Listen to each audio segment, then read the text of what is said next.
merci de votre fidélité à ce rendez-vous. Bonsoir Catherine, merci beaucoup d'être là à nouveau. C'est un plaisir de vous retrouver. Le livre est sorti au mois d'octobre et vous êtes toujours en tournée pour parler de ce livre. On va y revenir dans un instant.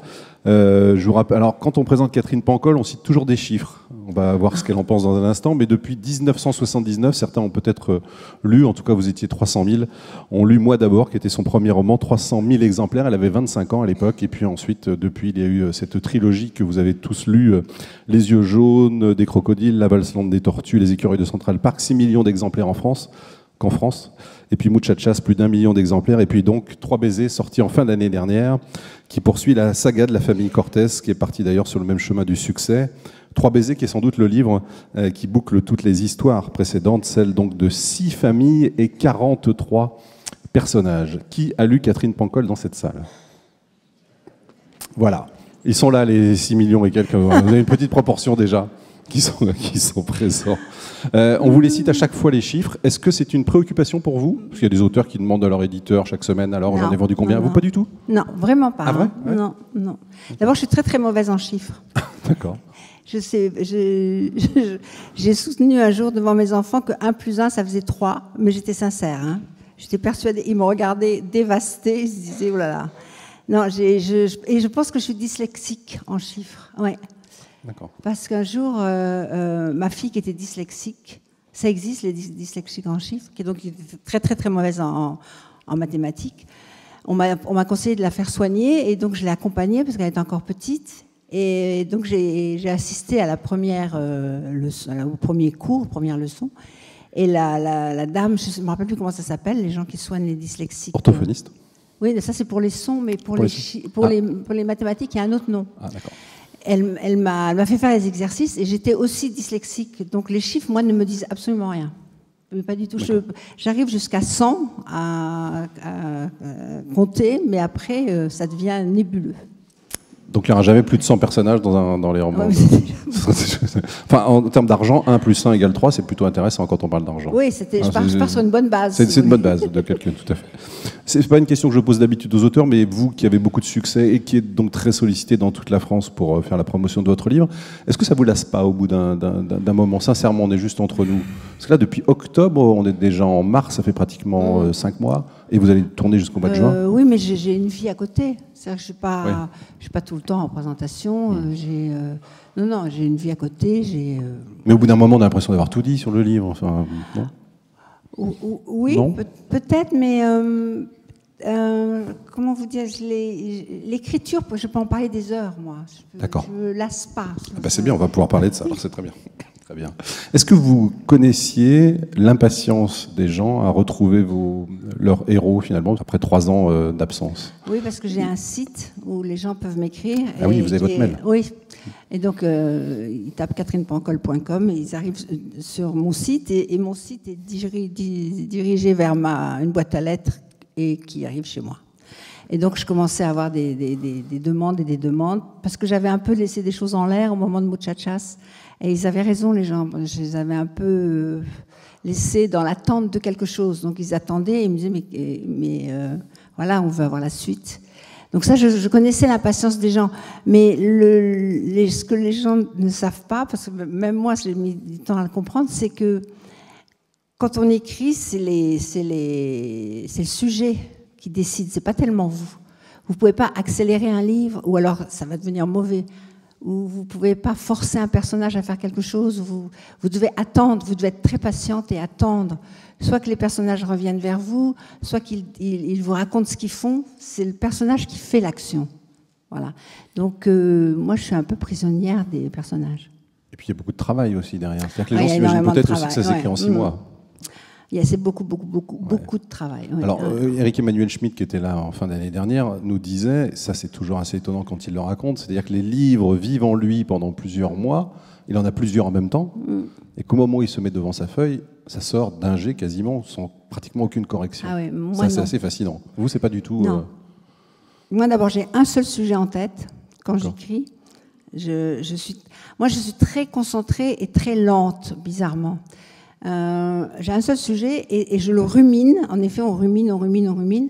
Mais quand je commence à écrire, je réécris. Non, je n'écris pas du tout du premier jet. Ce que j'aime en relire, parce qu'il faut, quand on relit, on coupe aussi énormément. Est-ce que le temps de préparation est concomitant à l'écriture ou il le précède systématiquement? Quand vous enquêtez, on va y revenir, est-ce que c'est...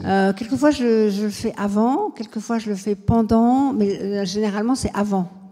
Parce que tout ça fermente, c'est comme du compost en fait. On met des choses, puis d'un coup, pouf, ça fait une petite bulle chimique, et puis une autre petite bulle, puis ça commence à bouillonner, et là on sait qu'on va passer à l'écriture, en tant qu'écriture.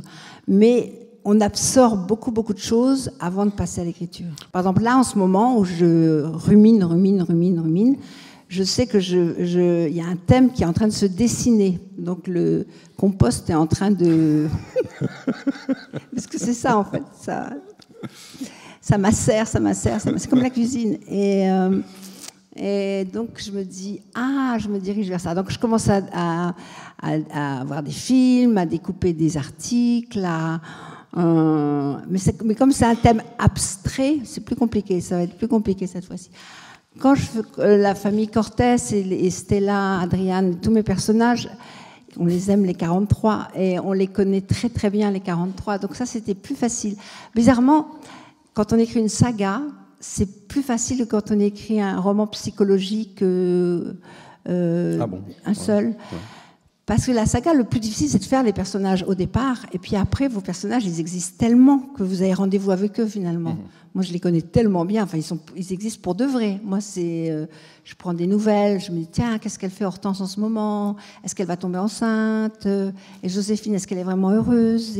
Mais Philippe, qu'est-ce qu'il fait vraiment à Londres? Voyez, donc, il y a du monde à l'intérieur, quand même. Il y a beaucoup de monde à l'intérieur. Et donc après, c'est qu'une fois que vous avez construit vos personnages, comme pour moi, le roman, tout vient des personnages. Ouais. Après, bon, je pourrais en écrire 14 000 de tomes. Oui, c'est pas parce que je reprends. Alors après, je crée des nouveaux personnages. Alors quand je crée un nouveau personnage, là, je m'arrête, je prends un petit cahier noir et je commence à me dire alors comment il est, d'où il vient, quelle a été son enfance, comment sont ses parents, quelles sont ses angoisses, quelles sont les épreuves qu'il a traversées, voilà, il faut rentrer dans la tête des personnages, dans le cœur, dans la tête, tout savoir.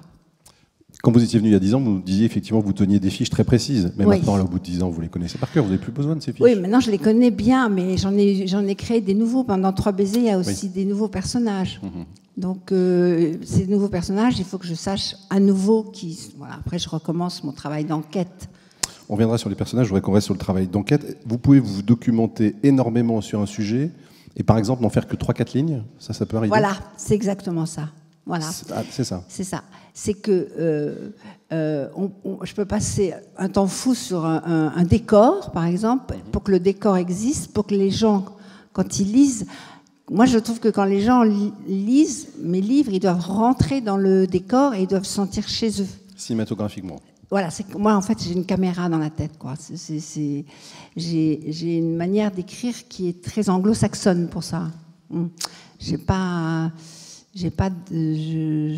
faut que je vois les choses, il faut que je sente les personnages, il faut que je puisse presque toucher leurs cheveux, toucher la peau, savoir s'ils ont une dent carriée, c'est important, ou s'il me manque une dent, ou comment ils dorment, est-ce qu'ils ronflent. Vous voyez, tout ça, pour moi, c'est important.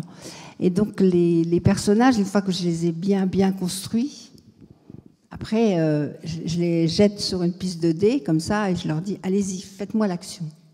Mais je sais en gros ce que je veux raconter, mais je ne sais pas les détails. Et donc dans ce travail d'enquête, ça peut être parfois beaucoup de recherche. Et cette curiosité-là que vous avez, effectivement, vient de votre travail de journaliste forcément, mais vous l'avez eue très tôt, très petite. Ma mère me disait que quand j'étais... Moi, je suis née à Casablanca, vous savez. Oui. Et maman me disait que quand j'étais toute petite, j'avais un petit fauteuil en rotin, comme ça, et je partais le matin et j'allais parler aux gens dans la rue et je m'asseyais sur mon petit fauteuil et je leur posais 1 milliard de questions. Les vendeuses de bonbons, les vendeuses de beignets, les charmeurs de serpents.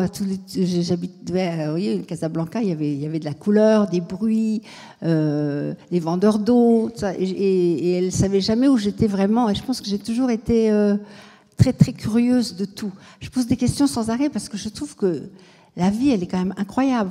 Il y a sans arrêt des histoires dans la vie. Vous savez, Rossellini, il disait, c'est pas la peine de faire des scénarios, il y a tout dans la vie. Et c'est vrai. Il y a des histoires abracadabrantes dans la vie. Moi, j'adore les faits divers, parce que les faits divers, il y a des rebondissements tout le temps. Quand je travaillais à Paris Match, j'aimais beaucoup faire les procès. Dès qu'il y avait un procès, je prenais, je disais, moi j'y vais. Et vous êtes dans une grande salle de tribunal et vous avez devant vous l'assassin, enfin le présumé assassin, parce qu'on ne sait pas. Et vous avez les témoins qui arrivent, qui parlent de cet homme ou de cette femme, et il y a toute la vie qui défile, tous les témoignages, et c'est la vie, mais c'est comme si on vous raconte une histoire et on ne sait pas s'il est coupable, innocent, et ça c'était passionnant.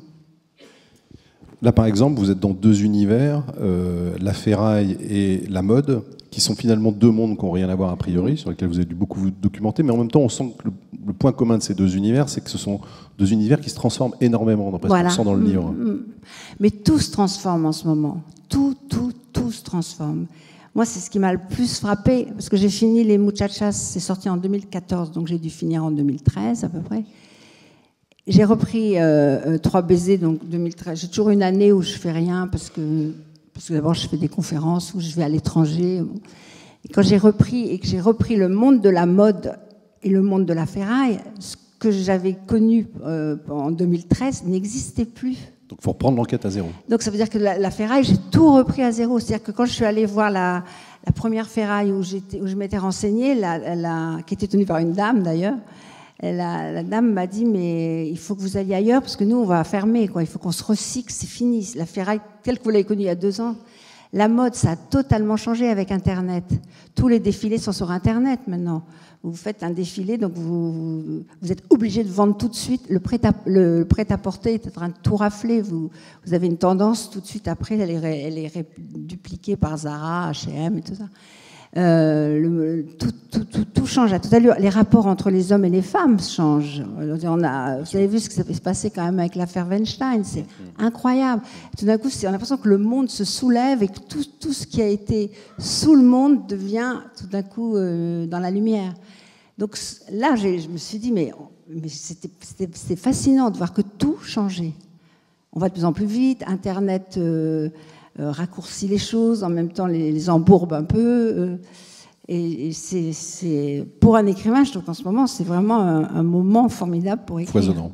Par exemple, pour la mode, vous êtes allé enquêter de quelle manière alors pour la mode, j'avais déjà commencé pour Hortense dans Muchachas, parce mais elle n'était pas encore arrivée au stade où elle est maintenant, parce que là, elle présente sa vraie première collection de haute couture.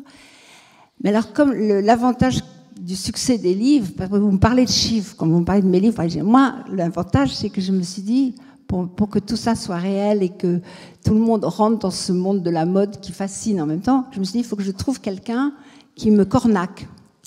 Donc, il y a un monsieur en France qui s'appelle Jean-Jacques Picard, qui est vraiment le pape de la mode. C'est lui qui a lancé les grands couturiers, qui connaît les tendances, il connaît toutes les histoires de la mode. Donc, j'ai réussi à avoir son portable, je l'ai appelé. Alors, quand je lui dis bonjour, je m'appelle Catherine Pancol, qu'est-ce qu'il répond? Il dit, vous êtes la maman d'Hortense. C'est pas vrai. Ouais. Et là, tout d'un coup, c'est facile. Je lui dis, ben voilà, je suis la maman d'Hortense. Et là, elle va monter sa première collection. Comment elle va faire? Et là, elle me dit, ben, venez me voir. Et alors, non seulement je l'ai vu et revu, mais il m'avait des places pour toutes les collections. Il m'a fait rencontrer des créateurs comme Hortense. Il m'a amené dans les ateliers où on fabrique l'atelier des jupes, l'atelier des robes, l'atelier des pantalons, l'atelier des tailleurs. J'ai assisté à des collections, donc j'étais dans un petit coin. Je les ai vus travailler avant, j'ai vu comment on engage une première d'atelier. Enfin, j'ai tout vu. Mais c'est pareil pour la ferraille et c'est pareil pour la musique avec Gary. Gary, il est à la Juilliard School, donc moi je suis allée l'inscrire. J'ai inscrit. Attendez, vous avez inscrit le personnage? Le personnage, je l'ai inscrit. Ben, j'ai pas payé les frais, ouais. Parce qu'il s'est pas donné. Ça coûte très très cher. Non. Comment vous avez fait? Vous avez dit, c'est Gary qui j'inscris. Voilà, je suis allée à New York. J'étais à New York à l'époque, donc je suis allée. J'avais les journées portes ouvertes pour les parents. Donc voilà, j'ai pris un dossier, j'ai rempli Gary Ward, mon fils. Donc voilà ce qu'il a fait. Moi, j'ai fait du piano quand j'étais petite, donc je peux citer vous voyez, 2 ou 3 œuvres qu'on fait à peu près à cet âge-là.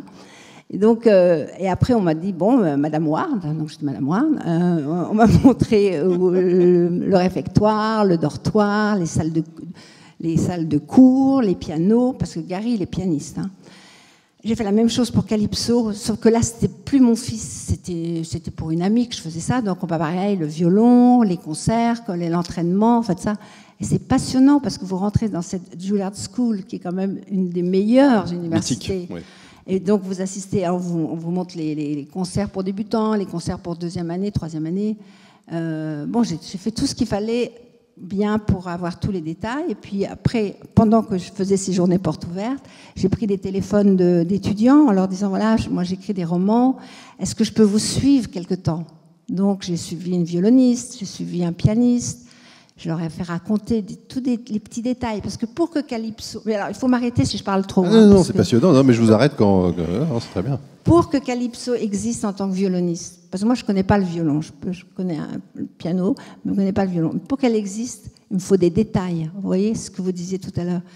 Les violonistes, par exemple, la veille d'un concert, quand ils prennent leur bain, ils laissent la main en dehors. Parce que s'ils amollissent la peau, ils ne vont plus pouvoir glisser sur les cordes, parce qu'ils glissent avec de la corne sur les doigts. Donc c'est très important d'entretenir cette corde. Ça, c'est des détails, comment je pouvais les avoir, ça. Donc je suis des violonistes. Pareil en France, quand je reviens en France, je vais à des séminaires de jeunes pianistes, violonistes. Je repère 2 ou 3 qui sont sympathiques, qui ont l'air ouverts, quoi, pas trop ténébreux et enfermés, et puis après, je les suis. Donc, quand ils font des concerts, ils me disent bah, venez, ce soir, je fais un concert, je ne sais pas trop où, et je vais les suivre. En fait, vous êtes toujours la petite fille dans le siège en rotin. Absolument, c'est exactement ça. C'est dingue. Ouais. J'aime ça, quoi. C'est ça qui. J'aime écrire, j'aime les mots, je suis curieuse et j'aime les gens. Après, vogue la galère, vous voyez, vous partez dans la vie et vous vous dites qu'est-ce que je vais faire avec. Et c'est marrant parce qu'on dit de la curiosité, mais finalement, c'est plus que ça. C'est-à-dire que vous avez cette capacité aussi à vous émerveiller, toujours comme un enfant. Toujours, ouais. Pareil. Pareil. Ouais. Et puis quand j'étais petite, j'aimais pas trop mon quotidien. Et donc, mais j'aimais bien la nuit. Parce que la nuit, je pouvais partir ailleurs. Et je me racontais des tonnes d'histoires. Puis après, j'ai compris que les histoires que je me racontais à moi, ça intéressait mes frères, mon frère, j'en ai un, mes cousins, mes cousines, vous voyez. Et donc, j'étais celle qui racontait des histoires tout le temps. Quand on partait en vacances chez ma grand-mère dans les Alpes, où il n'y avait pas grand-chose à faire, eh ben, je racontais des histoires. Donc, vous voyez, c'était toujours le soir. C'était jamais. Et en fait, c'est ça qui s'est passé aussi, c'est que j'ai pris cette habitude-là. Et puis comme j'ai énormément lu, j'ai beaucoup lu, je lisais tout. Donc je lisais aussi bien Cronin, vous voyez, qui sait bien raconter les histoires, mais qui n'a pas un style formidable, que Flaubert, que Balzac, mon grand amour, Balzac. Vous lisez quasiment chaque année? J'adore, oui. Ouais. J'achète tous les... Quand je vois même des toutes petites nouvelles chez les brocanteurs, de temps en temps on tombe sur des titres, on se dit mais je ne l'ai pas celui-là, hop, je l'achète. Voilà, et c'est ça, et c'est comme ça que c'est venu parce qu'on me dit toujours vous avez de l'imagination, c'est pas ce que j'ai pratiqué, c'est comme un muscle. Vous avez cette capacité quand même à créer le lien avec les autres aussi qui vous aide. Parce que vos héroïnes, par exemple, vous les avez trouvées, par exemple, Joséphine, c'est une chercheuse en CNRS que vous avez trouvée dans l'eau. Dans l'eau, ouais, c'est ça. En nageant dans la... Et Hortense, c'est une petite fille que vous avez croisée dans un... Hortense, je l'ai vue 10 minutes, vous vous rendez compte? Et la manière dont m'a regardé cette petite fille qui avait 12 ans, mais elle m'a humiliée. J'étais tout d'un coup... Le regard, elle m'a regardée comme si j'étais une va-nu-pied, que j'étais moche, mal habillée. Vous voyez, et tout d'un coup, je me suis dit, mais comment on peut être comme ça à 12 ans? Qui est cette petite fille? Pour être aussi sûre d'elle, aussi arrogante et aussi intraitable avec les autres. Parce que c'était ça, elle me disait. Moi, c'était un samedi matin, je ne m'étais pas préparée, j'allais acheter des chaussures pour ma fille. Vous voyez, j'étais donc, hop, on sort dans un jean, on met un crayon dans les cheveux pour tenir, on se lave les dents très vite, puis on court acheter la paire de chaussures dont elle rêve depuis une semaine. Et il y a cette gamine qui est sur le pas de la porte de la boutique et qui me regarde, et tout d'un coup, tous mes complexes de petite fille sont remontés, quoi. Où j'étais pas bien, où j'avais pas les bonnes chaussures, le bon cartable, enfin tous les trucs d'enfant. Et je me suis trouvée nanifiée devant cette gamine. Et je me disais, mais comment on peut être comme ça à 12 ans? Et cette gamine, elle est restée dans ma tête et je n'arrivais pas à l'oublier. Et j'avais toujours la honte qui revenait. C'est terrible, ça. Donc je me suis vengée, j'en ai fait un personnage. Et Joséphine, alors c'est incroyable parce qu'effectivement, cette chercheuse que vous trouvez dans l'eau, là, vous avez aussi cette capacité, je disais, à créer le lien et de ne pas avoir de préjugés finalement sur les gens. Non. Pour pouvoir entrer en communication avec eux. Moi, je n'ai pas de préjugés du tout. C'est ça, quand je suis rentrée en France, c'est ça qui m'a fait le plus de peine. Je trouvais que les gens s'enferment dans des préjugés. J'adorais la vie à New York, c'est une vie, non seulement parce que la ville, elle est, c'est vrai qu'il y a une énergie incroyable là-bas, mais il y a les gens, je crois qu'il y a 55 ou 60 nationalités. On parle toutes les langues. On peut parler anglais avec un accent français, c'est pas grave, puisque le chauffeur de taxi parle avec un accent pakistanais, on comprend rien. Vous voyez, celui qui va ressemaler vos chaussures, il arrive de Cuba et au moment où il parle espagnol. Et puis les gens, vous êtes écrivain, c'est aussi bien que si vous avez un restaurant, que si vous êtes à la maison. Vous voyez, il n'y a pas de préjugés. Et ça, j'adorais ça à New York. Et quand je suis rentrée en France, je me suis dit, oh là là, les gens, ils profitent pas de la vie assez. Parce qu'ils vont pas assez vers les autres, parce qu'ils sont trop conscients d'eux-mêmes, ou ils ont trop d'idées dans la tête je sais pas. Ils se freinent beaucoup, les gens, ici, quand même, je trouve. Mais qu'est-ce que vous aimez chez les gens, en général, pour vous rapprocher d'eux, aller discuter avec eux comme vous le faisiez quand vous étiez petite ?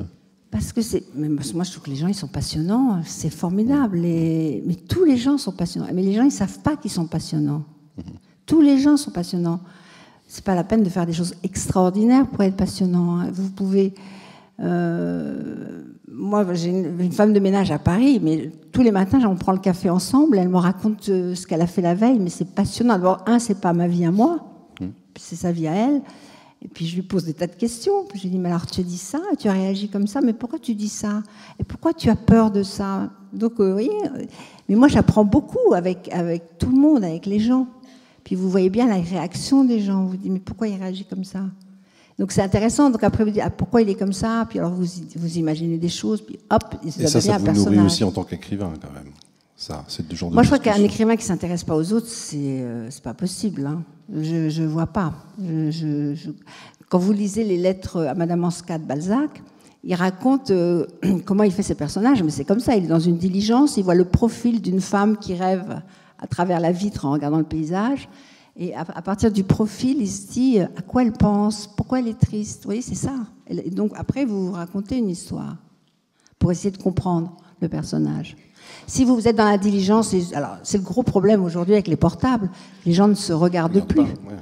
Les parents ne regardent plus leurs enfants. Les gens sont tous à table avec chacun son portable et je me dis mais comment ils font les gens vous voyez, moi je voyage beaucoup, avant dans les aéroports on rencontrait des tonnes de gens. Ça c'est pas bon pour votre métier, vous qui voulez discuter avec tout le monde. Ben, j'ai du mal. Ah oui, ça crée une barrière. J'ai du mal. Ouais. Et je vous assure, même dans le métro, quand je souris aux gens, ils me regardent comme j'allais leur demander de l'argent quoi. Il y a une méfiance en fait. Bizarre, il y a une méfiance au premier abord. Méfiance, ah oui, vraiment. Mais dans le train, partout. Alors, il y a juste les personnes âgées qui sont habituées, sont plus. Oui, elles ne sont pas tout le temps sur leur téléphone, quoi. Il y a quand même une tyrannie du pouce là qui ne va pas du tout pour les rapports humains. Et quand vous croisez des gens qui ressemblent à vos personnages, par exemple, vous leur dites ? Oui. C'est vrai ? Oui.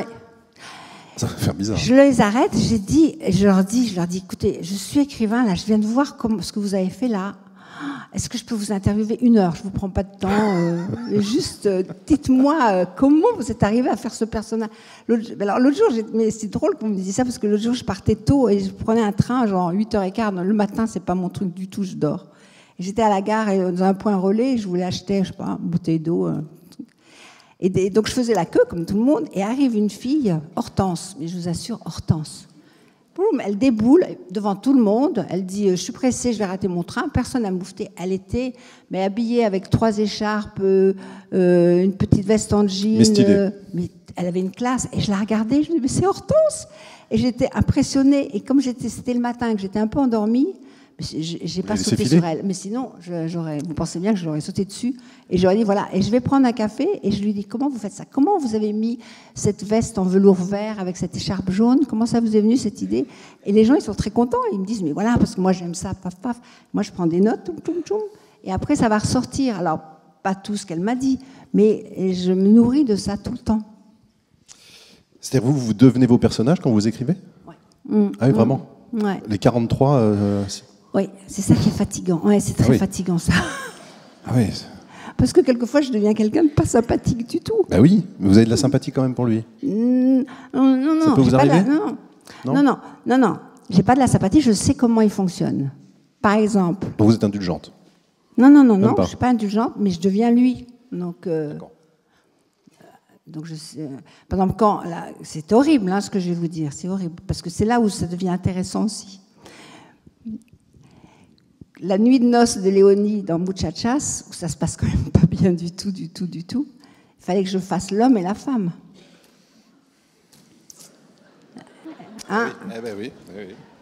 Et là, on va chercher des choses au fond de soi et on se dit, oh, je savais même pas que j'avais ça, quoi. La première fois qu'il la tape, comment on peut taper une femme? Enfin, moi, Or, il la tape mais c'est horrible parce que moi, je suis lui et puis après, je suis elle. Et donc, à la fin, je comprends ce qui se passe entre ces deux personnes. Et pourquoi lui, qu'il avait jamais... Enfin, il l'avait un peu violenté avant, mais pas à ce point-là. Je me dis, c'est horrible. Donc, ça veut dire qu'on descend en voir en soi des trucs qui sont pas terribles quand même. Oui. Après, on n'est pas bien.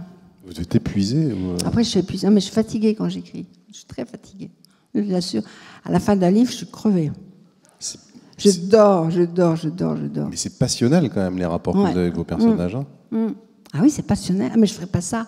Je ne pourrais pas faire ça si ce n'était pas une passion terrible. Parce que c'est quand même... Ça prend tout mon temps quand même, beaucoup. Jour de Noël, j'ai travaillé jusqu'à 7 heures. Vous voyez, j'avais préparé les choses vaguement avant. Mais il fallait que j'avais un truc que je n'avais pas réglé. Je pouvais pas, quoi. Il fallait que ça soit... que je le fasse avant. Vous dites que vous les connaissez par cœur, mais est-ce qu'ils peuvent vous surprendre? Ah oui, ça j'adore. Ça, c'est les choses que j'aime le plus au monde.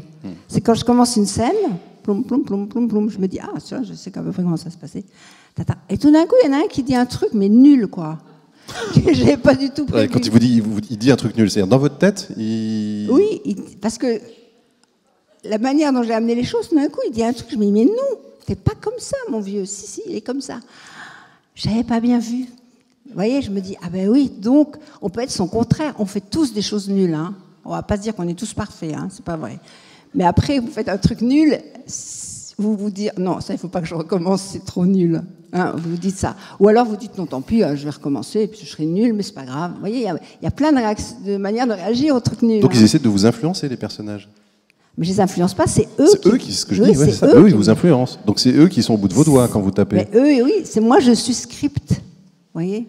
De temps en temps, je mets de l'ordre là-dedans. Hein. Je dis, ah non, mais non. C'est moi la chef. C'est moi la chef, mais pas si souvent que ça. Et là, dans 3 baisers, il y a un personnage. En plus, je l'aimais bien, ce personnage. Il était placide. J'avais même de l'empathie pour lui. Je disais, le pauvre, il faut l'aider. Ça a été difficile. C'est difficile ce qui lui est arrivé. Oui, j'étais vraiment. J'avais de la compassion. Et tout d'un coup, au milieu du repas, de la scène, j'ai pas raconté parce que bon, mais il fait un truc, je me dis mais non, ça va pas du tout. Et en fait, c'était sa vraie nature, je l'avais pas vu. Il avait bien caché son jeu, oui, j'avais pas vu ça. Il y a des personnages des fois qui se mettent ensemble contre les autres? Ah, il y a des alliances. Ah, il y a des alliances. Il y a des trahisons. Mais oui, c'est comme dans la vie. Hein. Ouais. Je vois pas tout. Mais je suis tout, parce que je les coince quand même au bout d'un moment. Alors quand vous arrivez à 14h devant votre ordinateur ou feuille, je ne sais plus, ordinateur. Ouais. Vous asseyez, parce que c'est 14h, 19h pour vous. Ouais. Là, vos personnages, ils sont là ou ils peuvent ne pas l'être? Ah ben ça dépend. Quelquefois, ils ne viennent pas. Mais vous vous asseyez quand même? Ben, je m'assois et j'attends. Ah ouais? J'attends. Pas de téléphone, pas d'internet, rien du tout. Donc j'attends. Mais là, vous pouvez vous lever, aller regarder à la fenêtre frigidaire, et tout. Frigidaire. Ah oui. Chocolat. Mais il faut parler à personne. Non. C'est horrible. Parce qu'à un moment donné, ça arrive. C'est horrible. Et puis vous attendez. Mais alors, si vous partez faire une course ou un truc, c'est fini. Ils ont gagné. Et le lendemain, ils ne seront pas là. Hein. Donc, il faut rester et attendre. Ça peut durer combien de temps? Ah ben, il y a des livres où ça... Il y a un livre qui s'appelle Encore une danse. J'arrive même pas à dire le titre tellement ça a été pénible, mais c'était pratiquement 1 jour sur 2. Mais j'en pouvais plus. J'étais là, je trouvais plus les mots à la fin. Et puis il y a des moments où... Alors c'est pour ça que moi, quand ça marche, vous me faites pas bouger d'un iota. Là, je peux annuler des vacances, j'annule tout. J'appelle ça tenir la queue du Mickey. Vous savez, quand vous tenez la queue du Mickey, je ne bouge pas de mon bureau. Parce que vous savez que ça va être là pendant plusieurs jours. Oui, parce qu'il y a une espèce de truc qui entraîne comme ça, et ça revient, et ça revient. Et là, je tiens la queue du Mickey, je lâche pas. Après, je perds. Vous savez, dans les manèges, on attrapait la queue du Mickey avant. Maintenant, on attrape plus la queue du Mickey. C'est-à-dire que vous pouvez rester 2 heures sur votre chaise devant l'ordi sans rien. Sans rien. D'un seul coup, ça descend. Ouais. Et tout d'un coup, paf, il y a un truc qui arrive. Alors là... Ça peut être quoi, par exemple? Une phrase, une situation? Alors c'est comme, à mon avis, je fais de la méditation sans le savoir. Vous savez, quand vous faites rien, vous êtes assise comme ça. Méditation de pleine conscience. Vous êtes comme ça, donc vous faites pousser des gros soupirs, et tout d'un coup j'entends « Adieu, Meuse, endormeuse et douce à mon enfance ». Ou alors « Tu réclamais le soir, et voilà qu'il descend ». Ou « Sous le pont, Mirabeau coule ». Vous voyez, toutes ces poésies. Ou les fables de La Fontaine. Formidable, les fables de La Fontaine. Et tout d'un coup « Adieu, Meuse, endormeuse et douce à mon enfance ». Ah, bloum, bloum, ça fait une petite musique. Et alors, je peux mettre endormeuse, douce, et puis pouf, après ça redémarre. C'est comme les moteurs à manivelle. Donc ça veut dire qu'entre 14h et 19h, vous pouvez écrire une page? Oui, mais j'ai écrit une page d'ailleurs. Une page? Oui, parce même que si vous avez écrit 5 heures non-stop, ça peut être qu'une seule page? À la fin, ça fait une page. Parce que quand j'écris, quand ça marche très bien, on fait deux pages, 2 feuillets et demi. Quand ça marche bien, un feuillet. Et sinon, alors les jours où on n'écrit pas du tout, le lendemain on peut faire 2 feuillets par exemple. C'est pas tous les jours calibré. Hein. Je comprends, donc 800 pages, 800 jours. Bah, ouais, 3 ans. Ouais, 3 ans. Oui, c'est ça, 3 ans.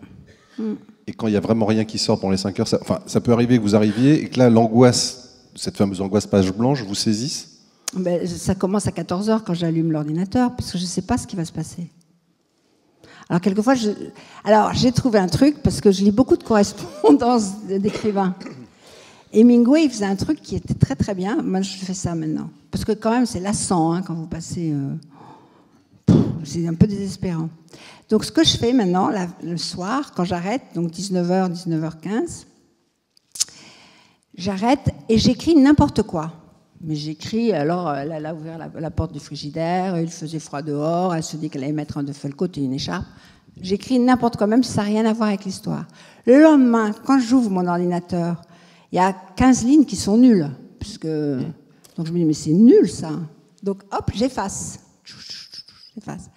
Et le fait d'avoir effacé, d'avoir dit c'est nul, je suis re-rentrée dans l'histoire. C'est le mouvement dans lequel vous êtes. Et donc j'ai repris l'élan. Donc maintenant je fais ça. Alors, de temps en temps, ça ne marche pas, mais ça marche pas mal. C'est Hemingway qui a pris ça. Vous avez des compagnons d'écriture. Alors, quand je dis compagnons, c'est musique, thé, choses comme ça. Oui, alors j'ai 2 radios Internet qui sont très bien, parce qu'ils ne parlent pas, parce qu'il ne faut pas parler. J'ai Radio Suisse Classique et Radio Suisse Jazz. Et ça fait une petite musique de fond. Alors, juste, quand j'écris, je ne l'entends pas, mais quand j'ai ces longues heures il ne se passe rien, je peux me reposer sur des notes de musique. C'est comme les vers, ça fait et quelquefois ça redémarre. Parce que écrire, pour moi, en tout cas pour moi, c'est une musique, c'est un rythme. Vous avez un rythme, chacun a son propre rythme. Je veux dire, Proust, il n'a pas le même rythme que Céline, vous voyez. Ça veut dire qu'il ne faut pas que vous lisiez pendant que vous écrivez alors? Ah non, je ne lis pas. Ah oui. Ou alors je lis des biographies. C'est-à-dire qu'il n'y a pas de rythme là, en fait? Ben non, oui. On te raconte comment, voilà. Ou des livres en anglais. C'est une autre langue, donc ça ne rentre pas dans ma tête.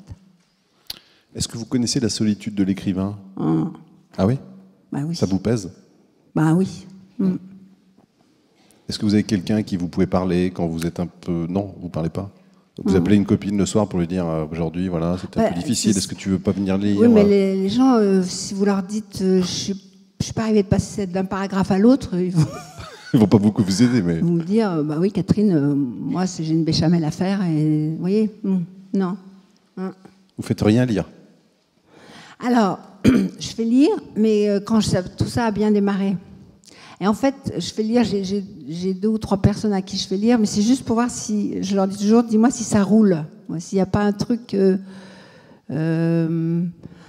qui va pas du tout. Une fois, ça m'était arrivé j'avais commencé un roman qui se passait en banlieue, et c'était très compliqué parce que la langue en banlieue, c'est pas du tout la langue française. Hein. Moi, au début, j'avais un lexique, je m'étais fait un lexique pour comprendre quand on me parlait. Et là, j'avais un éditeur et je lui ai fait lire. Je lui ai dit, c'était Jean-Marc Roberts, qui était un très très bon éditeur. Et j'ai apporté 50 feuillets à Jean-Marc et je lui ai dit, j'ai l'impression que ça roule pas du tout, quoi. Et il m'a dit non, ça roule pas du tout. Et donc j'ai jeté, j'ai recommencé autre chose. Mais ça, ouais. Mais non, on est seul. On est seul. Je reviens juste là sur le 19h, parce que vous disiez tout à l'heure, vous arrêtez à 19h, mais c'est dommage, parce que si l'inspiration est là, vous pourriez... Je peux arrêter à 19h30, je peux arrêter à 20h. Vous pouvez aller très loin, quoi. Non, j'ai pas... Vous n'arrêtez pas quand l'inspiration est là. Mais ce qu'il y a, c'est qu'on est fatigué quand même, quoi. Je veux dire, au bout de 5 heures, moi, je suis fatiguée, parce que c'est quand même une concentration, c'est vraiment beaucoup de concentration. Il ne faut pas lâcher il y a une espèce de flux... Enfin, moi, c'est ce que je ressens. Hein.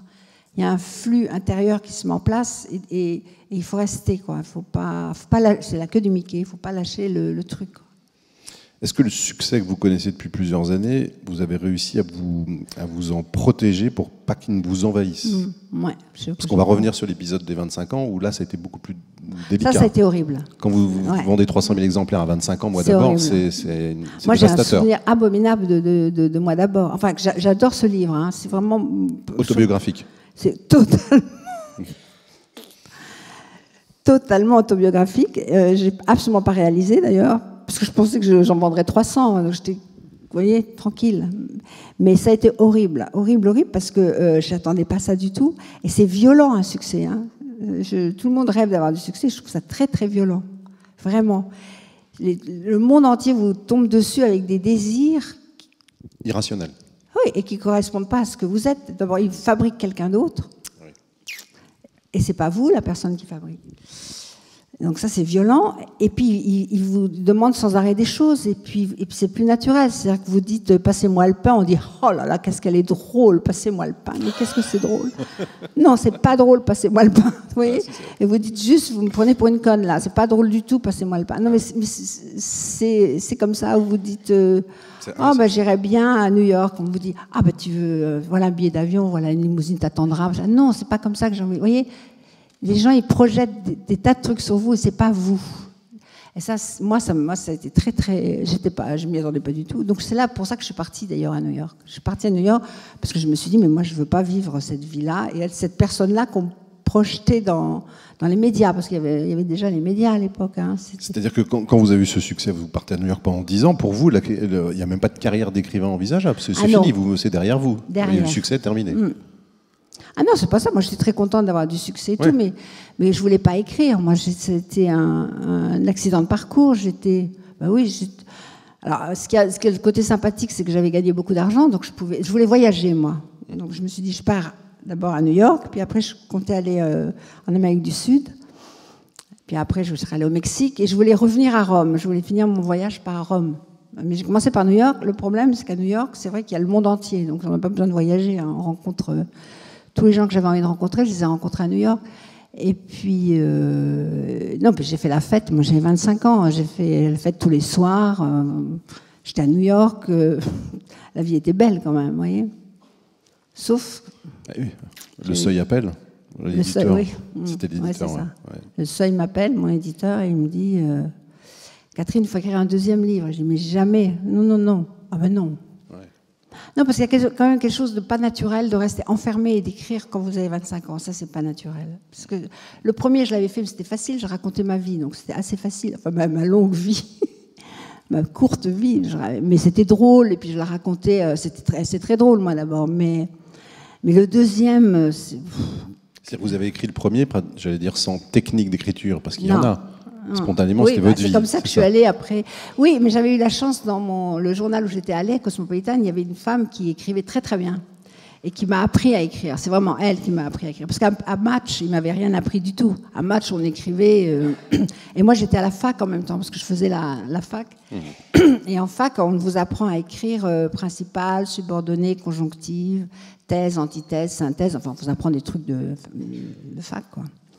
Quand vous êtes journaliste, la thèse, l'antithèse, synthèse, vous voyez, surtout quand vous faites des petits articles tout petits, non, vous n'avez pas le temps, quoi. Et Juliette Boiriveau, qui était cette femme qui a lancé Cosmopolitan en France, elle me disait toujours mais vous écrivez pas comme vous êtes, écrivez comme vous êtes. Mais bon, à l'époque, je devais avoir 23 ans quand je suis arrivée à Cosmo, 22-23 ans, mais je savais pas qui j'étais. On ne sait pas qui on est à 22-23 ans. Donc moi, je la regardais en disant mais qui je suis là? Si vous pouvez me dire, dites-moi qui je suis d'abord, et puis après, j'écrirai comme vous voulez. Et Juliette, elle me dit c'est vous qui décidez, vous écrivez comme vous êtes. Et moi, j'écrivais toujours un peu en poulet université. Et puis, donc, elle m'a fait travailler. Et c'est elle qui m'a appris, en fait, c'est elle qui m'a appris à écrire. Parce qu'il y a quand même quelques règles pour apprendre à écrire. Et là-dessus, j'ai écrit moi d'abord. Boum, j'en vends 300 000. Je pars aux États-Unis. Je fais la fête tous les soirs, parce que quand même, c'était ma principale activité, c'est de faire la fête. Et bien, j'ai bien fait la fête. Et puis, au bout d'un an, quand le Seuil m'appelle en disant qu'il faut faire un deuxième livre, pour payer les impôts, parce que j'avais juste zappé qu'en France, on payait les impôts un an après. Oui. Pas cette année, mais enfin, c'est l'année prochaine. Et j'avais beaucoup d'impôts à payer, là, pour le coup. Et ils m'ont dit, ils ont fait un pacte, ils m'ont dit, si tu nous fais un deuxième roman, on te paye les impôts. De toute façon, je n'avais pas le choix. Alors. Ah oui. Donc j'ai dit, bah ok, hein. Mais comment on écrit un deuxième roman? Voilà, alors là, c'est l'angoisse. Alors c'était l'angoisse tout le temps. Mais il se trouve que dans mes pérégrinations nocturnes, j'avais rencontré une dame qui était à l'administration de Columbia, une université qui est spécialisée quand même dans l'écriture, le journalisme, tout ce qui est écrit. Et j'étais totalement déprimée quand même. Là, je me disais, je vais jamais y arriver. Et elle m'a dit, mais pourquoi tu suis pas des cours de ce qu'on appelle d'écriture, quoi, des ateliers d'écriture? Donc voilà, donc je me suis inscrite. Alors, en plus, c'était gratuit, c'est très dur d'aller dans ces cours, parce qu'il y a c'est des tout petits cours. On est une quinzaine d'étudiants et on a des vrais écrivains qui viennent vous apprendre. Et ils font des trimestres, comme ça. Et donc là, en fait, j'ai révisé tout ce que m'avait appris Juliette Boiriveau en France, mais tout d'un coup, on me l'apprenait comme à l'école, quoi. On me disait, pas de mots abstraits, camper le décor, des détails. Donc il y avait toutes les conférences de Nabokov, parce qu'il a écrit beaucoup, Nabokov, sur l'art d'écrire. Il a fait des tas de conférences universitaires et il a publié les livres. Donc il y avait les conférences de Nabokov. Il y avait les profs qui étaient John Irving, allons-y, Scorsese pour le scénario. Ah non, c'était Columbia, on avait des très bons profs. J'ai même pris des cours de mise en scène, du coup. J'ai pris tous les cours, j'étais très contente. J'apprenais. Là. Ça vous sert, la mise en scène en plus aujourd'hui? Ben oui. Pour écrire. Ouais. Ben oui, c'est ça. Parce que quand vous commencez une scène, voilà, ça c'est quand même une question. Quand vous commencez une scène, vous prenez quel point de vue? Vous la mettez où, votre caméra? Vous la mettez à l'extérieur, vous voyez, vous la mettez en haut comme ça, ou vous la mettez dans la tête du personnage. Donc tout ça, et moi j'ai pris des cours, et puis j'ai commencé à écrire en même temps, puis voilà, puis après... Au moment de la sortie des Écureuils, vous disiez je connais mes défauts, je suis pas bonne en description, j'ai du mal à camper les décors, je suis plus à l'aise avec les dialogues. Vous avez progressé sur tout ça? Sur les décors, les... Mais les descriptions, j'ai quand même du mal, hein, parce que j'ai un peu le côté caméra. Donc quand j'ai l'impression que suffit que je mette 3-4 détails pour que les gens y soient. Mais alors moi qui ai été nourrie avec Balzac, les descriptions d'Armand Normande, c'est vrai que je les sautais un peu quand même au bout d'un moment. Mais je comprends, moi par mes enfants, quand je les ai mises à la lecture, je leur ai dit quand ça vous ennuie, vous sautez. Après, on peut se faire une armoire normande, mais quand il y en a beaucoup, l'armoire normande, c'est quand même une armoire. Mais Balzac, il était payé à la ligne. La recherche du bon mot, du mot juste, à quel point c'est une obsession? Ah, c'est obsessionnel. Je vais vous raconter un truc. Mes enfants, donc, ils ont été élevés un peu comme avec des mots. Hein. Et donc, je leur disais, je pense que c'est très important pour la pensée de mettre le mot juste. Et donc, je leur avais appris, par exemple, la différence entre impertinent et insolent. C'est pas du tout pareil. Et un jour, mon fils arrive à l'école en retard, genre 2 minutes. Donc le type qui est à l'entrée du lycée, ou du collège, il était encore au collège, lui dit Clément, tu es en retard. Et Clément lui dit, bah, écoutez, monsieur, qu'est-ce que 2 minutes dans l'histoire d'une vie? Il commence. Et le type lui dit, Clément, tu es insolent. Et il lui dit, je ne suis pas insolent, je suis impertinent. Il avait raison, il n'était pas insolent, il était impertinent. 2 heures de colle, tac, tac, je ne dois pas répondre. Et quelle est la différence entre insolent et impertinent? N'empêche qu'il avait raison. Je lui dis, tu as raison, ok, tu t'es fait 2 heures de colle, mais impertinent, c'est pas pareil qu'insolent. Et c'est très important, le bon mot, vous voyez? Donc vous pouvez passer beaucoup de temps à chercher le bon mot. Parce qu'une fois que j'ai trouvé le bon mot, ça s'incarne. C'est comme le détail. Le détail incarne le personnage, le mot incarne l'action. C'est pour ça que les mots abstraits, ça incarne rien du tout. C'est toujours ce que je raconte. Je dis, si vous me dites il neige, bon, je vais voir de la neige vaguement. Si vous me montrez l'empreinte d'une roue dans la neige, je vais entendre la neige crisser sous le pneu. Tout ça. C'est plus compliqué aussi. Hein. C'est ça le thésaurus dont vous parlez à la fin du livre, qui vous accompagne, c'est ça? C'est un Larousse c'est que les gens qui veulent écrire, je leur dis toujours ça, acheter un thésaurus. Vous savez que ça coûte très très cher maintenant un thésaurus. Moi, je les trouve au Bon Coin, parce que si vous l'achetez dans le commerce, ça va jusqu'à 100 €, quoi, alors que c'est un dictionnaire. C'est un dictionnaire qui vous donne. Par exemple, vous avez les odeurs, c'est très compliqué les odeurs, c'est compliqué à décrire. Donc vous allez dans sucré et vous avez tous les mots, tous les adjectifs qui vont avec sucré. Ça peut être visqueux, collant, mousseux, vous voyez, vous avez à la vanille, vous avez tout ce qui se rapporte aux mots, à l'ambiance, l'idée, le goût, le toucher, râpeux, fétide. Et alors vous tapez, vous allez voir fétide.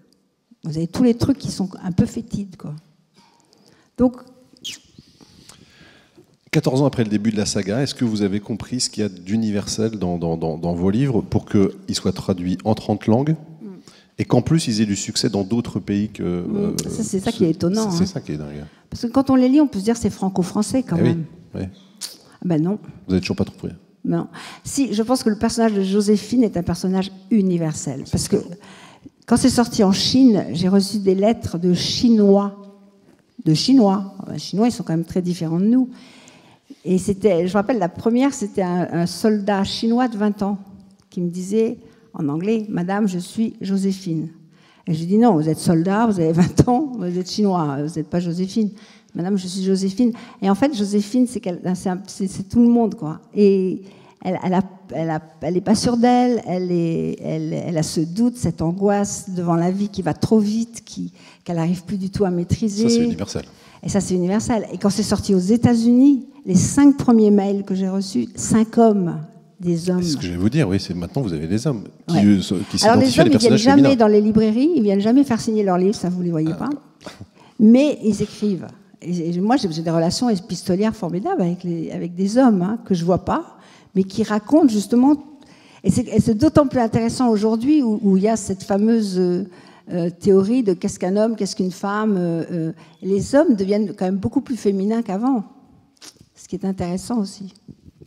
Vos romans sont toujours très ancrés aussi dans l'actualité. Dans Muchachas, vous l'avez dit tout à l'heure, il était question de femmes battues.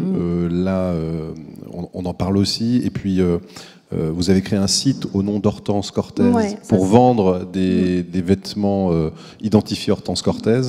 Et les bénéfices de ces ventes sont versés à Women's Safe, qui est une association qui aide les femmes victimes de violences. Est-ce qu'après Muchachas, par exemple, parce que c'est un sujet très d'actualité évidemment aujourd'hui, vous avez reçu des courriers? Oui, énormément. Très difficile, les poignants de lectrices. Ça a été terrible. Ça a été terrible parce que quand vous finissez un livre, vous le laissez derrière vous. Ouais. C'est-à-dire que vous videz votre tête, comme si vous rangez votre bureau.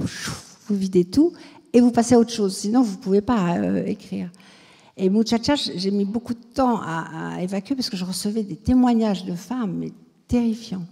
Et non seulement ça, mais comme je suis publiée en Amérique du Sud, le gouvernement, que Muchachas a bien marché en Bolivie et au Pérou et en Colombie, le gouvernement bolivien a fait une campagne pour protéger les femmes battues et mon éditeur s'est joint au gouvernement et j'ai fait une conférence de presse dans tout le pays sur ce sujet-là. Et là, c'était passionnant parce qu'il y avait des journalistes de tout le continent qui étaient là Et il y avait ces femmes boliviennes, vous savez, parce que la Bolivie, c'est un pays entouré de montagnes et qui n'est pas tellement ouvert sur l'extérieur. Et il y avait ces femmes paysannes avec leurs petits chapeaux, vous savez, leurs grandes jupes bariolées, qui venaient écouter quelqu'un comme moi qui témoignait pour elles. Et elles ne parlaient pas, mais j'attrapais leur regard dans la salle. Et c'était... parce qu'il y a une femme qui meurt toutes les 18 heures en Bolivie. 18 heures ? Toutes les 18 heures. En Bolivie. On est en Colombie, au Pérou. En France, c'est tous les 3 jours. En France, c'est tous les 3 jours. Enfin, c'est quand même beaucoup déjà tous les 3 jours, mais toutes les 18 heures. Et donc, c'est ça aussi qui pour moi a été magique, c'est que je suis rentrée dans la vie de tout le monde. Alors, soit par les t-shirts d'Hortense Cortés qui vont aider des femmes, parce que tout est reversé aux femmes battues. Je veux dire, l'éditeur ne touche pas un rond, moi je touche pas un rond. Mais donc je suis allée voir sur place cette association Women Safe, et qui est aussi parrainée par Florence Foresti. Exactement. Ouais. Qui fait beaucoup pour cette association, et où il y a des gens absolument formidables, vraiment parce qu'il y a des médecins, psychologues, et tout ça est financé par des dons, quand on a fait ça, c'était formidable parce que c'est un personnage de fiction qui vient à l'aide de femmes réelles. Et en Bolivie, c'était pareil. C'était quand même, il y avait un côté un peu surréaliste. En même temps, je me disais, mais attends, c'est incroyable. C'est une histoire que j'ai inventée. Ça dit, je l'ai inventée parce que j'avais vu une femme se faire battre sous mes yeux. Ouais, c'est pour ça que j'ai raconté ça, parce que j'ai assisté à vraiment le premier rang d'un truc horrible. Mais quand l'écriture donne un sens comme ça au lecteur, c'est pour son écrivain, c'est... Ouais, c'est la plus belle chose du monde. Hein. Ouais. Quel effet vous cherchez à provoquer chez vos lecteurs en général ? Ah, mais moi, je ne cherche rien du tout. Rien. Moi, je suis une idiote qui se promène le long d'un chemin et qui raconte des histoires. Moi, c'est le sentiment que j'ai. Parce que quelquefois, je me dis, mais oui, je cherche pas... Je crois qu'il faut même pas vouloir produire des faits pour que ça soit bien. C'est Tchekhov, hein. Je vous dis Tchekhov. Qu'est-ce qu'il raconte ? C'est des histoires, mais chaque mot vient toucher les gens. Moi, c'est ça que j'ai envie de faire. Moi, je voudrais être Tchekhov, en fait. Balzac et Tchekhov. Vous parlez beaucoup des auteurs. Est-ce que le besoin d'écrire, le désir d'écrire et le besoin de lire et le désir de lire, vous les mettez au même niveau ? En termes de besoin, pas vital peut-être, mais... Alors, c'est pas pareil. C'est pas pareil du tout. L'écriture, c'est un besoin vital. Je me vois pas... En fait, je crois que j'ai toujours écrit, je crois que j'ai toujours écrit, en fait, mais je savais pas que j'écrivais. Forcément, parce que je pouvais pas penser que c'est quand même très présomptueux de dire je suis écrivain. Vous voyez, qu'est-ce que tu veux être plus tard ? Je suis écrivain, non.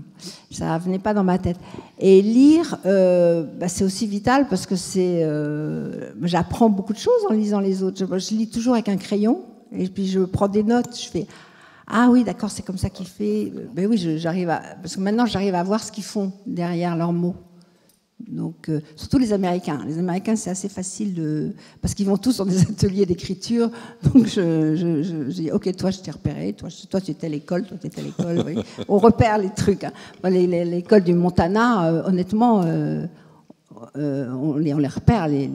On sait, ah, ça, c'est le Montana. Ah, ça, c'est le Missouri. Ah, un peu colombien, là. Vous voyez, on arrive à retenir.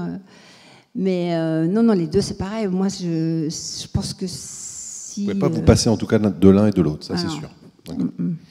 C'est-à-dire que si vous n'avez, c'est pas le succès le moteur. Le succès, le moteur, c'est le compost, ce que vous disiez, c'est ça, pour écrire. C'est-à-dire que si personne ne vous lisait, non, le succès, vous écririez quand même. C'est bien. Je vais pas dire oh là là, le succès c'est non. Oui. Le succès c'est bien, c'est se dire ok, tu es dans la bonne direction, continue et apprends des choses nouvelles. Moi c'est ça, le succès.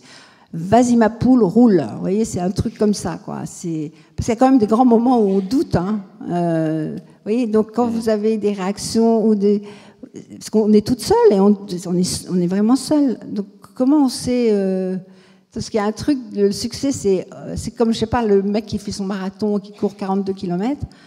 Quand il arrive, on lui dit, vous êtes premier ou deuxième ou troisième, on est content. On ne sait pas quand on court, puisqu'il y a plein de gens qui courent. Mais je pense que c'est ça. Mais après, il faut le mettre de côté et il ne faut pas se gargariser avec son succès. Parce que d'abord, c'est quand même... On ne sait pas pourquoi le succès arrive. Pourquoi mon premier roman, il a eu ce succès-là? C'est bizarre, quoi. Le succès, C'est vraiment... moi, je connais des gens je vois des gens qui écrivent des choses formidables. Il y a une écrivain français qui s'appelle Claudie Gallet. Moi, je trouve qu'elle écrit des trucs absolument formidables. Elle a rencontré le succès une fois, puis pouf, après, on a l'impression, vous voyez, qu'est-ce qui fait un succès? Ça, c'est aussi une bonne question. C'est vraiment... c'est mystérieux. Donc, vous ne pouvez pas vous dire, j'ai du succès. Non, c'est le succès qui veut bien de vous, quoi, à un moment. Mais ce n'est pas vous qui avez du succès. Je peux vous demander de lire un texte. Alors, vous n'allez pas dire tout de suite de quoi il s'agit. Vous, ça va vous parler évidemment et vous nous direz après. Enfin, j'espère que je ne me suis pas trompé. Ah oui. Mais je le connais par cœur, celui-là. C'est vrai? Allez-y. Je suis un enfant trouvé. Mais jusqu'à 8 ans, j'ai cru que, comme tous les autres enfants, j'avais une mère, car lorsque je pleurais, il y avait une femme qui me serrait si doucement dans ses bras en me berçant que mes larmes s'arrêtaient de couler. Jamais je me couchais dans mon lit sans qu'une femme va m'embrasser, et quand le vent de décembre collait la neige contre les vitres blanchies, elle me prenait les pieds entre ses deux mains et elle restait là à me les réchauffer en me chantant une chanson dont je retrouve encore dans ma mémoire l'air et quelques paroles. Quand je gardais notre vache le long des chemins herbus ou dans les brandes et que j'étais surpris par une pluie d'orage, elle accourait au-devant de moi et me forçait à m'abriter sous son jupon de laine relevé qu'elle me ramenait sur la tête et sur les épaules. Enfin, quand j'avais une querelle avec un de mes camarades, elle me faisait compter mes chagrins et presque toujours elle trouvait de bonnes paroles pour me consoler ou me donner raison. Par tout cela et par bien d'autres choses encore, par la façon dont elle me parlait, par la façon dont elle me regardait, par ses caresses, par la douceur qu'elle mettait dans ses gronderies, je croyais qu'elle était ma mère. Voici comment j'ai appris qu'elle n'était que ma nourrice. Ça, c'est pour ça que c'est grâce à ce livre-là. Quand j'ai découvert ce livre, j'étais... Vous nous dites de quel livre il s'agit? C'est Hector Malot. Sans famille. Sans famille. Ça vous remonte direct. Oui, parce que... C'est le premier livre que vous avez lu? C'est le premier livre que j'ai lu. Quel âge vous aviez? Mais j'étais toute petite parce que... je devais avoir 5 ans. Maman m'avait appris... 5 ans? Maman m'avait appris à lire et à écrire au Maroc parce que j'allais pas à l'école. Je sais pas pourquoi j'allais pas à l'école. Et quand on est rentré en France, on n'avait pas de maison au départ et on habitait chez des tas de gens. Donc, mais c'était drôle à l'époque parce que, par exemple, maman elle allait sur la plage avec mon frère et moi et elle disait je sais pas où je vais dormir ce soir. Alors il y avait des gens qui disaient venez chez nous. Alors on allait chez ces gens et on restait 2-3 mois. Puis après, il fallait bien partir, donc hop, on allait dans un café. Et puis, c'était drôle comme vie quand même, parce qu'on n'était pas non plus des SDF. On était. Moi, papa, il était à Paris, il essayait de trouver un appartement. Enfin, je sais pas ce qu'il faisait vraiment, parce qu'il n'a pas vraiment essayé. Mais moi, toute ma vie, ça a été un roman depuis le début. Sauf que moi, je pensais que tous les enfants, ils faisaient ça, vous voyez, qu'ils vivaient 3 mois, puis 3 mois. Donc, j'allais toujours pas à l'école, et donc. Le seul truc que je pouvais emporter, parce qu'on déménageait quand même souvent, je piquais des livres dans la bibliothèque des gens chez qui on allait. Et quand la première maison où on est allé, il y avait Sans famille, Hector Malot. Et je me rappelle absolument, je me rappelle l'escalier en pierre, je me suis assise, je lisais lentement. Pour ça, je suis un enfant trouvé. C'était compliqué, hein. Je suis un enfant trouvé. Et j'ai pas eu de maman et tout ça. J'étais là sur ma marche en train de pleurer, puis je me suis dit c'est incroyable, c'est un truc mort, c'est un livre, et ça me rentre dans le cœur et je me mets à pleurer, donc qu'est-ce que c'est que c'est un livre? Et après, quand j'étais petite, on me disait qu'est-ce que tu veux faire plus tard? Je disais Hector Malot. Finalement, vous êtes écrivain. Finalement, je suis arrivée à faire Hector Malot. Finalement, c'était en vous depuis longtemps. Oui, mais, mais après, j'ai plus dit ça. Après, j'ai pris des métiers sérieux parce que on me disait que d'abord les gens, ils me disaient Hector Malot. Oui, mais, vous n'êtes pas très Hortense finalement, parce que Hortense, elle veut absolument tout ce qui lui arrive, alors vous, pas du tout. Hein. Mais Hortense, c'est la petite fille du magasin. C'est pas moi. Oui, c'est vrai. Oui. Ouais. Mais dans le caractère, en tout cas, d'aller chercher ce qu'elle veut, vous n'avez pas cherché ce qui vous est arrivé du tout. Non, pas du tout. Non. Moi, j'ai pas cherché du tout. Non. Quel sentiment ou ressentiment l'écriture vous a permis de contenir dans votre vie personnelle? Alors, ça c'est une question épineuse, parce que moi je pense que ça ne guérit pas l'écriture. Ah, d'accord. Non. Je ne dis pas guérir, je dis contenir. Contenir, ben oui. Ça peut contenir, c'est quand il y a de la douleur quand même. Oui. Quand on contient de la joie, on rit, on éclate de rire, on laisse sortir. je pense que si j'avais pas eu les livres, moi, j'aurais été une délinquante grave, quand même. Ouais, ça m'a sauvé les livres, vraiment. Ouais. Et vous avez la fameuse phrase d'Hemingway, que je répète toujours, mais c'est vrai. Hein. Et alors là, je viens de lire un roman de David Goudis aussi. Hemingway, on lui disait, Monsieur Hemingway, qu'est-ce qu'il faut pour être écrivain? Et il a répondu, une enfance malheureuse. Et là, je suis en train de lire un livre de David Goudis, et au début, j'étais morte de rire quand j'ai lu ça. Il dit, je plains beaucoup les enfants qui ont une enfance heureuse. Tiens. Oui, parce qu'il leur arrive rien. Quand vous avez une enfance heureuse, il vous arrive rien du tout. Donc, vous êtes protégé, vous êtes aimé. De quoi vous avez besoin, envie après? Juste que ça continue. Or, ça ne continue pas. La vie devient beaucoup plus difficile après. Parce que quand vous commencez, dès le début, c'est assez difficile. Bah, ça peut que s'améliorer. Et puis surtout, vous êtes tellement... Moi, je pense que c'est ça, c'est Balzac. Enfin, ça, on retombe encore sur l'enfance de Balzac. Hein, cramponné à la grille de sa pension, qui attend que sa maman vienne le voir. Et sa maman, elle ne vient jamais le voir, et il est toujours tout seul, et il n'a pas les bonnes chaussures, et on se fiche de lui complètement, quoi, vous voyez. Et il y a un moment où Balzac, il va se venger en inventant un monde. Il invente un monde, et dans ce monde-là, il est bien. Alors que dans le monde où on l'a mis enfant, il n'est pas bien, quoi. Il est juste... Donc, je pense que c'est... écrire, pour moi, ça a été une revanche vis-à-vis de moi et de mon histoire, quoi. Mais pas vis-à-vis des gens. Les gens... mais ça guérit pas. C'est-à-dire que le truc de l'enfance, il est toujours là. Hein. J'allais vous demander ce que vous aviez comme livre dans votre sac, mais vous avez un peu répondu, parce que je sais que vous en avez toujours un ou deux. Toujours un. Là, j'ai pris des livres, parce que j'ai un petit sac. Ah, donc j'ai pris un petit livre. Au moins, vous nous conseillez quelque chose? J'ai pris Dostoïevski, un petit héros. Ah, Dostoïevski, d'accord. Ça, c'est bien, parce que vous le mettre dans votre poche, et puis il ne prend pas de place. Puis pour un trajet en train, par exemple. Parce que j'ai le livre de David Goudis, mais c'est un gros livre. Ça ne rentrait pas dans mon sac. Voilà, donc j'ai pris un petit livre.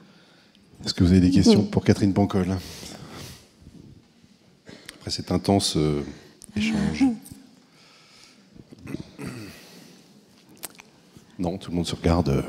Ouais, il faut passer à la deuxième question. C'était intense comme échange, en tout cas. Mais passionnant. Non? Ah. Oui? Ah, merci beaucoup. Madame. Merci. Ah, ça marche. Ah, oui. Qu'avez-vous Bonsoir. pensé... Alors, allez-y. Qu'avez-vous pensé de l'adaptation cinématographique de votre roman? Les yeux jaunes. Alors... Pourquoi ça s'est arrêté d'ailleurs? Parce qu'il y a la suite avec ça s'est arrêté parce que autant j'ai trouvé que les comédiens étaient vraiment bien. Oui. C'était vraiment bien. Autant j'ai trouvé que la réalisation était pas terrible. Voilà. Et comme elle devait faire la suite... D'accord. Oui, la réalisation, c'est un peu... Combien d'entrées, le film? Mais moi, je sais pas. Honnêtement, c'est pas par coquetterie ni rien, mais je ne sais pas. On me les dit, hein, on me les a dit. Hein. Mais après, D'accord. Donc c'est vous qui avez refusé qu'il y ait une suite ou pas? C'est ça que je me suis un peu... ça vous a un peu tendu comme rapport. Ah, d'accord. Non, mais j'ai trouvé les comédiens formidables, vraiment. Par exemple, Julie Depardieu, qui n'est pas du tout le personnage physiquement, elle a fait un boulot incroyable. Vraiment, elle devient le personnage totalement. Bruel, il a été même très bien. Enfin, Emmanuel Béard, c'était pile poil le personnage, donc ça allait très bien. Non, les comédiens formidables, mais la réalisation, j'ai trouvé ça plan-plan, quoi. C'était pas terrible. Vous avez aimé, madame? Bon, ouais. Voilà, très bien. Donc quand il a fallu attaquer les tortues, je me suis dit qu'on avait peut-être arrêté avant parce que c'est douloureux pour un auteur de voir que ça devenait un peu bête, quoi, un peu bêtasson cette histoire. Alors que justement, ce qui est intéressant dans les personnages, c'est qu'ils soient compliqués, qu'ils puissent... Joséphine, c'est un personnage qui est quand même très très intéressant parce qu'elle a une très forte volonté. C'est une femme très intelligente qui pense qu'elle a aucune volonté et qu'elle est bête. Donc, vous voyez, c'est un personnage qui est difficile. Et c'est là où Julie Depardieu est... Mais Julie Depardieu, elle m'a dit, c'est mon histoire à moi. Vous voyez, elle s'était appropriée le personnage. Donc, mais la metteuse en scène, j'ai trouvé qu'elle apportait rien. Et non seulement elle apportait rien, mais elle cassait pas l'émotion, mais elle cassait les choses, quoi. Je ne suis pas sûr qu'elle ait fait d'autres films, d'ailleurs, depuis. Non, elle n'a pas fait d'autres. Pas de chance, c'est tombé sur vous. Pas d'autres questions? Alors, messieurs, vous pouvez faire signer les livres, hein, évidemment. Il ne faut pas tenir compte de ce qu'a dit tout à l'heure Catherine Pancol. Vous allez dédicacer maintenant le 3 baisers. Merci beaucoup merci pour ce passionnant échange avec vous. Merci.